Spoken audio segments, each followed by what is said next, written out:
Bismillahirrahmanirrahim. Bismillahirrahmanirrahim. Alhamdulillahi rabbil alamin. Allahumma salli wa sallim ala sayyidina Muhammadin wa ala ali sayyidina Muhammad. Qala al-muallifu al-syekh Tajuddin Nu'man bin Ibrahim bin Khalid Az-Zarnuji fi kitabihi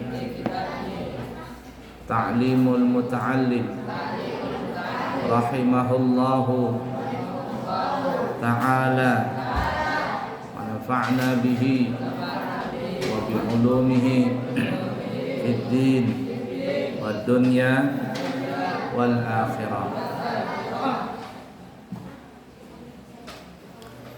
قال المصنف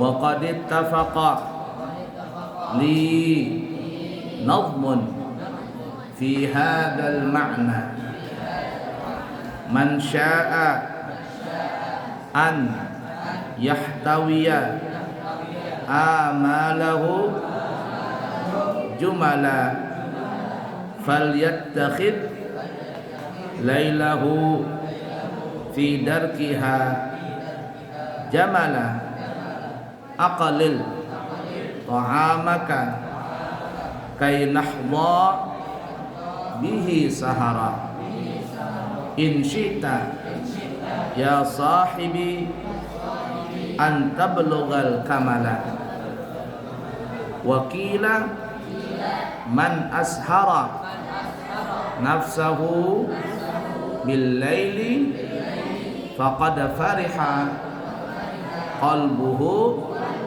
bin nahari. Penyusun kitab ini berkata, siapa penyusun kitab ini? Nu'man. Kitab apa namanya? Ta'limul.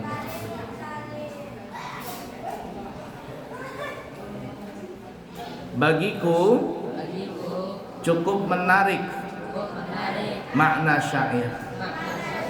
Nah, jadi beliau Syekh Khalid Nu'man bin Ibrahim bin Khalid ini, beliau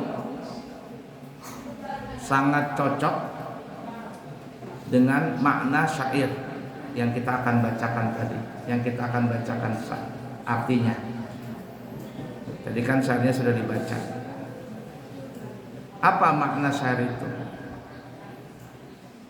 Barang siapa ingin meraih apa yang dicita-citakan, maka ia harus menjadikan waktu malamnya sebagai kendaraan untuk mengejar cita-citanya.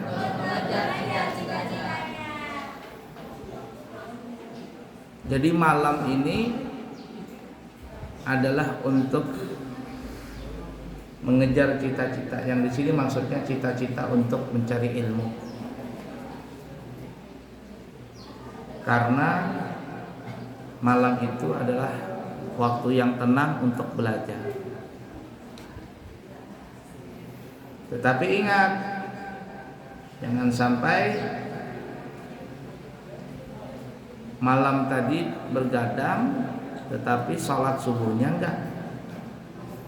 Dan yang kita sebutkan kemarin,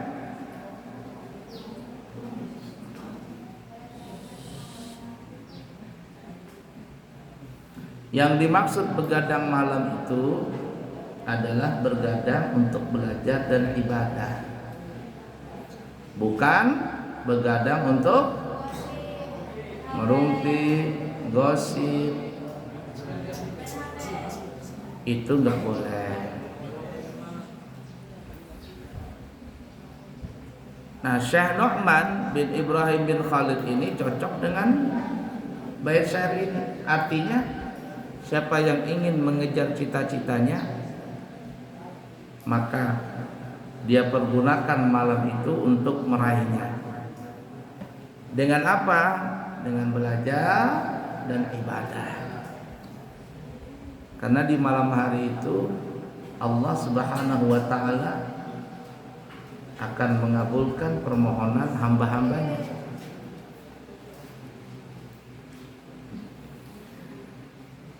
Perhatikan apalagi selanjutnya, jangan banyak makan.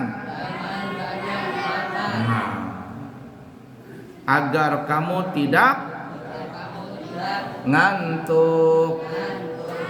Jadi siapa yang ngantuk itu menunjukkan banyak makan.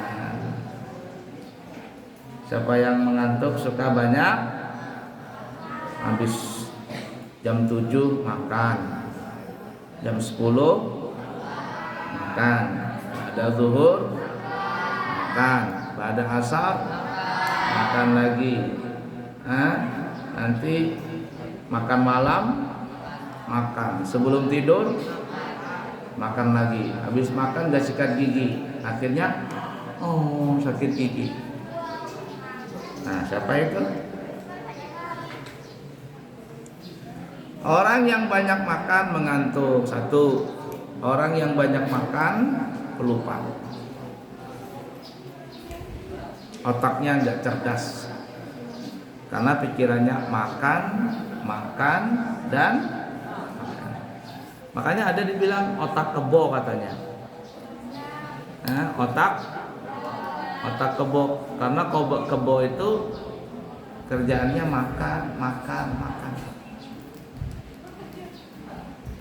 Ada di mana namanya itu, di Balikpapan tuh ada namanya apa ya? Taman Kebo atau apa namanya itu? Bukit Kebo. Bukit Kebo. Hari apa Abu ya lihat di YouTube? Wisata apa kata Abu ya? Kayak Teletubbies itu tempat lokasinya. Ada orang camping di situ. Kebun apa tadi? Bukit Kebo. Jadi ada kebunnya di situ. Ya Salva, ada kebunnya. Dia kamera kebo. Pagi dia kamera makan. Siang makan. Dia tengah malam camping buka kemah, kamera lagi, kebo lagi makan. Makan terus kebo. Makanya dikatakan otak kebo.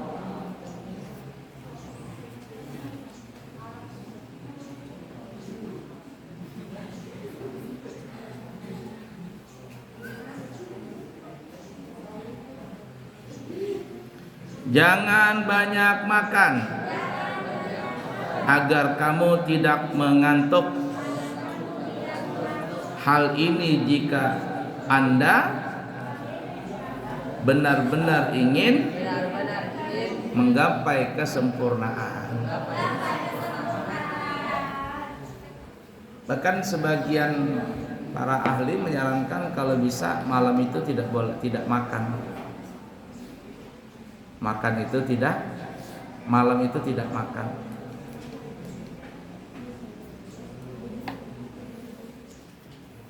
Nah itu ya. Ada yang puasa hari ini? Nah, yang puasa ya itu aja. Dwi puasa Dwi. Ya, kalau puasa, wah ini tanda-tanda ini.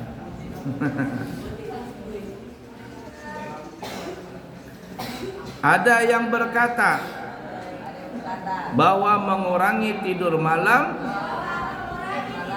untuk beribadah itu menggembirakan hati di siang hari. Makanya di sini di pondok sini Abu ya ajarkan sholat witir, habis belajar sholat witir, habis belajar pagi sholat duha.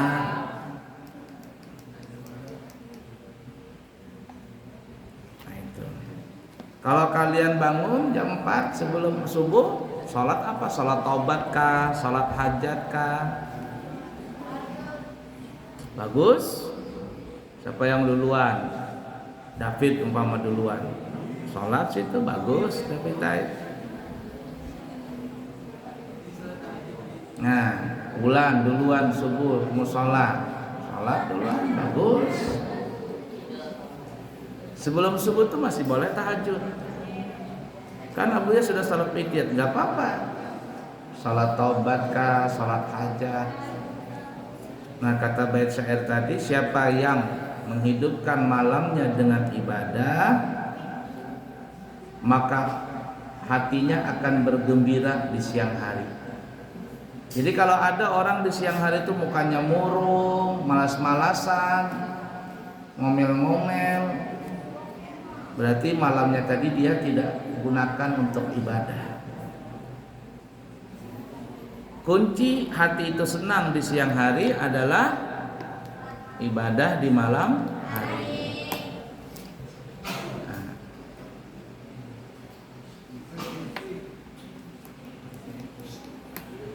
Wala budda li talibil ilmi minal muwadhabati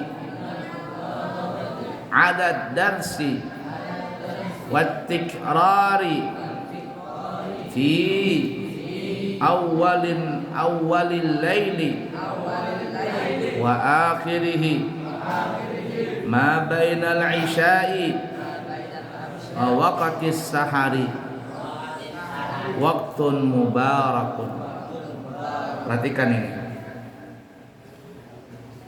Santri harus mengulang-ulang pelajarannya pada awal malam dan akhir malam, yaitu antara isya dan waktu sahur, karena saat-saat tersebut diberkahi. Nah, makanya kita belajar malam ada nggak di pesantren ini? Jadi jam 9 malam kita belajar nahwu, belajar sharaf, ya, yang mutalaah, murajaah Quran untuk persiapan subuh nanti. Seperti yang Abuya terangkan pada kemarin tuh, ada sebagian pesantren malam itu dia nggak belajar, karena belajarnya dia pagi jam 8 sampai jam 12 siang saja. Habis itu nggak ada belajar kan? Habis asar nggak ada belajar, malam nggak ada belajar, santai-santai ngarung ngidul apa yang dilakukan. Kita nggak di pesantren ini. Waktunya lengkap, semuanya ada. Ba'da subuh belajar, jam 8 sampai 10 belajar, bisa istirahat, tidur, kailulah. Ba'da zuhur sama Abuya, pada asar kalau Abuya panjang waktunya, Abuya ngajar lagi, ya tajwid lah, ya Quran lah. Malamnya belajar lagi. Paham tuh? Jadi waktu yang diberkahi antara setelah isya sampai sahur.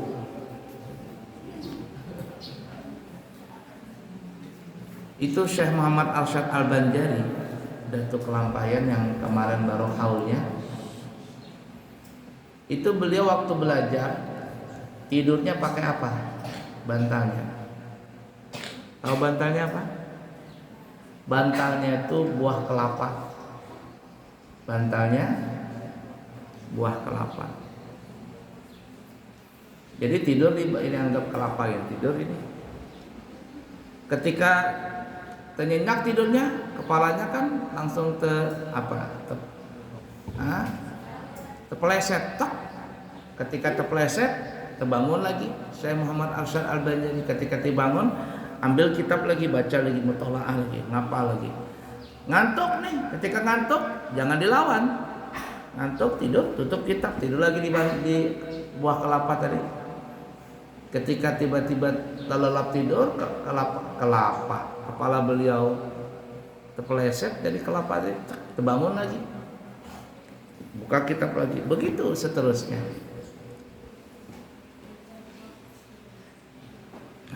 Itu yang bagus seperti itu. Sayang waktu kamu masih muda ini kalau digunakan untuk hura-hura, main-main, ngobrol aja terus-terusan. Sayang. Semua orang ulama-ulama itu belajar malam. Mutalaah.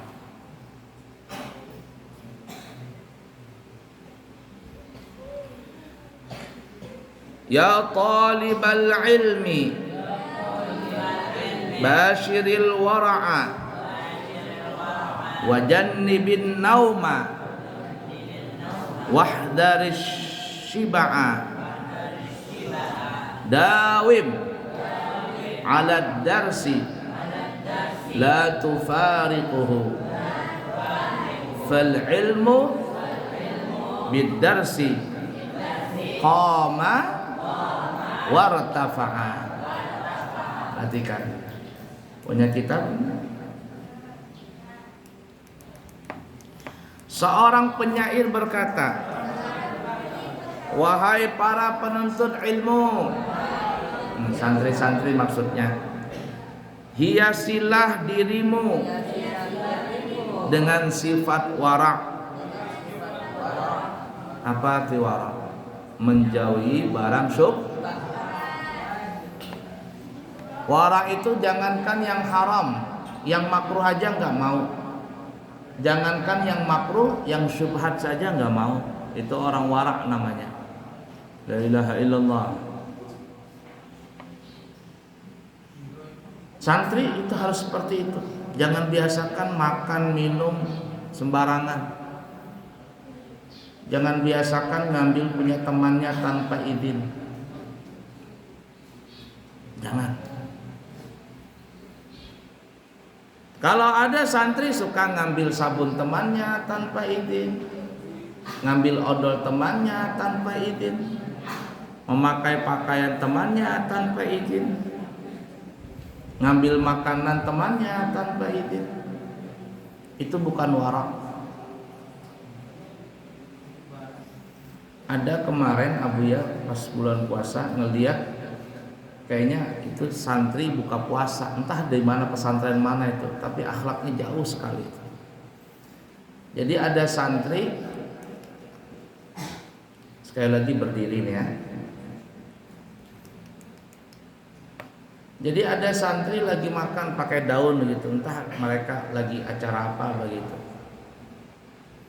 Ketika makan, mau siap makan, tiba-tiba ada yang mulai ngerebut. Ada yang mulai ngerebut makanan tadi, ricu. Lalu ada yang gengnya situ, premannya mungkin apalah, seniornya atau apa yang nakal situ. Apa sih anak ini? Langsung dia masuk ke dalam daun pisang tadi, diinjak-injak semuanya. Ini betul-betul santri yang sangat tidak punya akhlak. Dia pikir itu lucu, itu jahat sekali. Sudah nginjak-injak makanan, temannya nggak bisa makan, mubadzir. Ada teman yang nakal seperti itu tuh, ada teman. Dan kalau ada santri seperti itu, kamu lihat nanti jadi apa dia nanti ke depannya. Siapa itu? Santri kah atau siapa?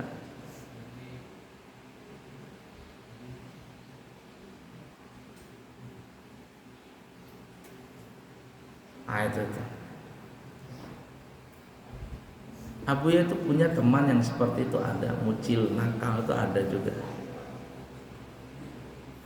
Jadi ketika makan begitu, langsung dikacaknya, ulang tahun dikacaknya, wah, dihancurnya. Tapi kamu lihat anak-anak model seperti itu, kira-kira nanti berhasil nggak menuntut ilmu? Jadi nggak dia seorang ulama? Nah,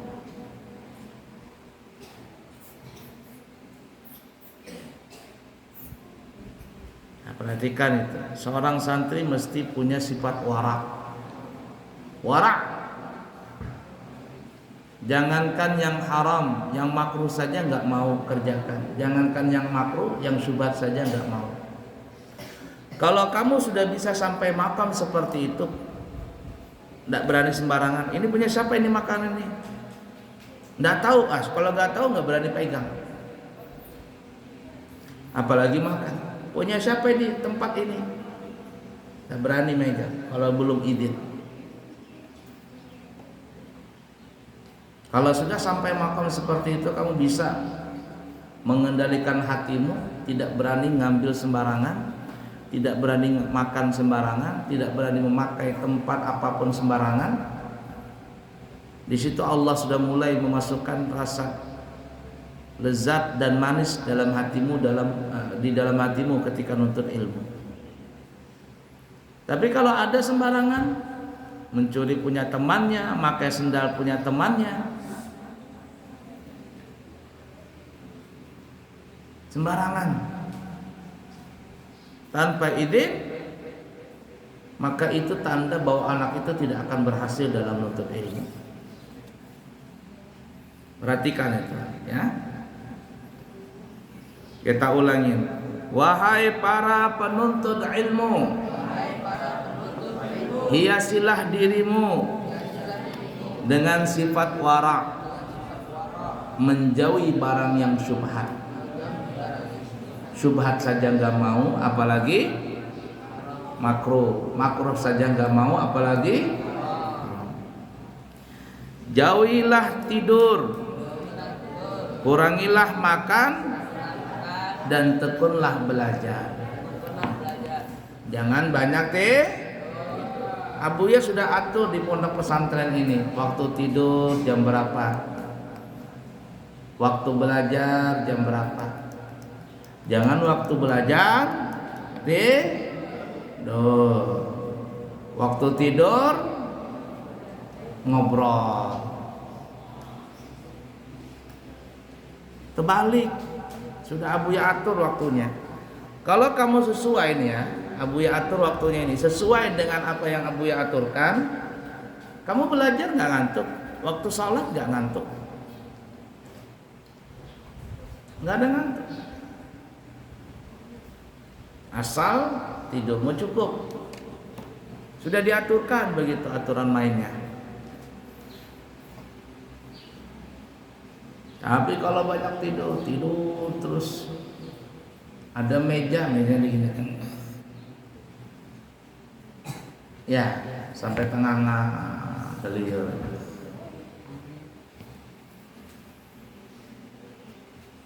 Nah, orang yang banyak tidur itu menunjukkan dia banyak makan. Kalau banyak makan banyak tidur berarti anak itu bodoh. Wa yagtanima ayyamal hadasati wa ufwanash syababi wa unfuwanash syababi kama qila. Nih waktunya belajar, bukan waktunya nulis. Biqadaril kaddi tu'ta ma tarumu faman ramal muna lailan yaqumu wa ayyamal hadatsati faqtanimha ala innal hadatsata la tadumu. Para pelajar harus memanfaatkan masa mudanya untuk bersungguh-sungguh dalam menuntut ilmu. Ini kalian nih masih muda semuanya, sungguh-sungguh. Apa kata Buya kemarin? Ada 3 hal yang bisa, ada 3 yang paling besar nih yang bisa menggagalkan orang menuntut ilmu. Pertama apa? Perempuan. Nah, itu. Kalau sudah kenal dengan perempuan, kacau kamu. Kalau yang perempuan, laki-laki. Lihatin saja orang yang perempuan yang suka laki-laki waktu nuntut ilmu, nggak karuan belajarnya. Bukunya ditulis gambar apalah begitu. Kacau itu. Itu paling cepat menggagalkan orang nuntut ilmu adalah perempuan. Kalau perempuan laki-laki. Lihatin saja. Abuya banyak punya teman seperti itu. Waktu belajar dia pacaran, keluar pesantren pacaran, ini itu gagal semuanya, gagal, beneran gagal. Itu paling cepat menggagalkan orang menuntut ilmu adalah pacaran. Yang kedua apa? Duit. Kalau sudah tahu uang, selesai. Sering Abuya cerita waktu mondok ada teman Abuya. Padahal bapaknya orang kaya, ngongkosin aja. Tapi dia apa? Ikut kerja. Bukan khidmah, kerja, cari duit. Masuk ke dalam hutan, cari kayu. Nyensok. Padahal orang tuanya kaya. Sampai apa akhirnya? Sampai mati orangnya, anaknya mati. Padahal itu saingan Abuya waktu di pesantren tuh. Saing-saingan rankingnya tuh. Balap-balapan rankingnya. Kalau nggak salah pernah tuh ranking 1 atau ranking 1 2 orang. Ya, saing-saingan sama Abuya itu. Terkecoh dia, gagal dia. Karena apa? Terpengaruh dengan gagal dia. Di Hadramaut itu kamu lihat nanti banyak santri belajar sambil jualan. Banyak santri sambil jualan. Gagal dia. Dia 1 2 tuh teman Abuya tuh jualan. Ramai jualan, duitnya banyak. Tapi apa? Ya gitu-gitu aja. Nggak karuan belajar dan sebagainya. Akhirnya pulang ke Indonesia, ya begitu-gitu juga. Kasihan. Maka orang nuntut ilmu itu niatnya apa ya? Supaya jadi ulama yang baik, ulama yang saleh. Yang ketiga apa? Yang paling cepat menggagalkan teman. Kamu salah teman habis. Disuruh berteman sama tawon, teman sama lalat. Jatuh kamu, jadi lalat akhirnya. Lalat datangnya ke tempat yang jorok, lalat makanannya kotor, yang dikeluarkan dari tubuhnya kotor, berteman dengan yang kotor, masa bodoh. Berteman-teman tapi masa bodoh, tidak saling bantu, dan lalat tidak saling menjaga. Lain dengan tawon, dia menghinggap kepada tempat yang bagus, bunga-bunga. Siapa yang gak suka dengan bunga? Dia makan yang baik, saripati bunga. Dia mengeluarkan yang baik, yaitu madu. Solid dalam berteman, gotong royong, dan pedulinya tinggi. Membela dan menjaga dan membela. Itu sifat tawon.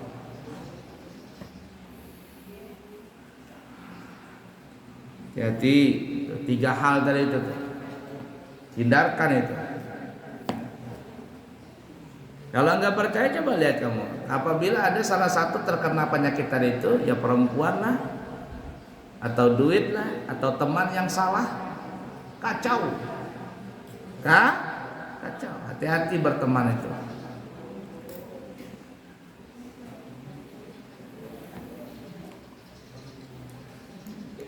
Itu sudah menjadi suratan takdir ya, dan sudah memang fenomena dunia seperti itu namanya hidup di dunia. Dimanapun pasti ada orang nakal. Kamu lihat sinetron tuh ada Kunanta, Kunanta kan? Ada nggak yang muncul tuh? Yang kelompok si laki-laki ada, kelompoknya si siapa tuh Haikal, bukan Haikal ini, kelompoknya Haikal tuh. Yang perempuan ada juga kelompoknya. Ada nggak kelompoknya tuh? Ya centilah, ya kijilah, waduh, nggak karuan sudah. Bikin onar itu. Hah? Film Habibie dan Ainun itu. Waktu beliau Habibie ke Jerman, ada juga perkoncoan itu. Yang senior mengganggu Habibie, ada. Tinggal kamu mau pilih yang mana teman tadi. Nah, mau teman yang pengantukan kah, atau yang suka ngobrol kah, atau yang suka yang baik kah? Buktikan, jangan asal di mulut saja. Ya, hati. Hukumnya wajib tidak berteman, hukumnya wajib menjauhi teman yang jahat tuh, hukumnya wajib. Hukumnya wajib. Ada teman yang nakal, jangan ditemenin. Dia ngejek, masa bodoh. Dia ngejek, masa bodoh. Ketika ini tipsnya ya, Abuya kasih tips nih ya. Kamu kalau dimusuhin orang, padahal kamu nggak salah, kamu baik-baik saja. Cuman ya tadi gitulah. Jangankan kita, Nabi Muhammad saja dimusuhi. Tipsnya untuk mengalahkan orang yang jahat tadi, teman yang nakal tadi, apa tipsnya? Jangan hiraukan dia. Nanti dia kewalahan itu. Ketika dia ngejek kamu tidak hiraukan, tetap saja jalan santai saja. Kamu kerjakan aja pekerjaanmu, tidak usah hiraukan dia. Tidak usah terpancing dengan omongan dia, tidak usah terpancing dengan apapun juga. Fokus saja. Dia akan kewalahan itu. Dia akan kalah. Tapi ketika kamu diejeknya, ketika kamu diganggu sama anak yang nakal, kamu terpancing, kamu marahlah, atau kamu takut akhirnya ikut grupnya, gengnya dia, disitulah kamu kalah. Dia sengaja memancing kamu supaya marah. Nah, itu tipsnya itu. Dan itulah yang Abuya kerjakan mulai dulu tuh ya, mulai dulu. Jadi kalau ada orang yang tidak suka dengan Abuya, lihatin dulu motifnya apa. Abuya kah yang salah? Kalau Abuya salah, Abuya minta maaf. Tapi kalau Abuya nggak salah, oh orang ini iri dengki. Nggak, Abuya hiraukan. Di Facebook Abuya blokir, di WhatsApp Abuya blokir, dimanapun Abuya blokir. Saat itu dia kewalahan sudah. Yang tadinya ingin mengganggu Abuya, nggak bisa. Masa bodoh. Ada orang cerita, kata Abuya, masa bodoh. Abuya tidak mau cari tahu dan Abuya tidak mau tahu. Tidak mau tahu dan tidak mau cari tahu. Buang-buang tenaga. Itulah tenangnya enaknya. Nah itu caranya. Jadi kalau kamu dikatain ini, katain itu, nggak usah dihiraukan. Santai saja. Bisa nggak kamu punya hati begitu? Kalau kamu punya hati sudah bisa sampai seperti itu, berarti kamu siap untuk berdakwah. Ketika nanti kamu berdakwah di masyarakat, ada masyarakat yang model seperti itu, kamu sudah mental kuat, mental baja, nggak mental cengeng, nggak mental cengeng, ya harus kuat.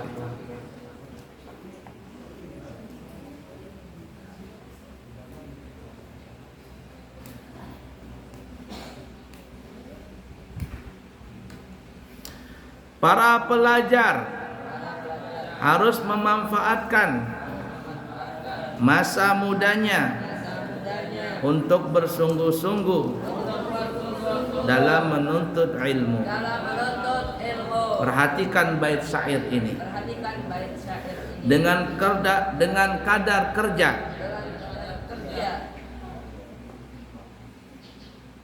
keras mulah.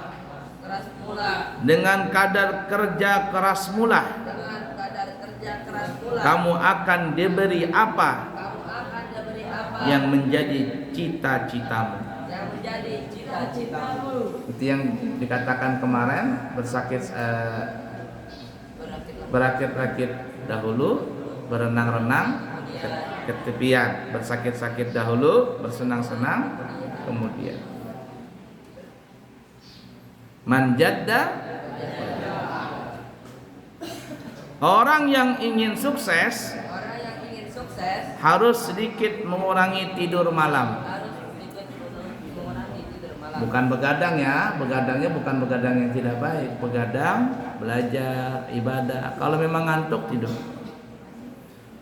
Gunakan masa mudamu sebaik-baiknya, karena masa muda adalah kesempatan yang tidak akan pernah terulang. Gunakan itu. Duit. Betul. Wallahu a'lam. Sallallahu alaihi wasallam Muhammadin wa ala alihi wasallam. Alhamdulillahi rabbil alamin. Taqabbalallahu minkum.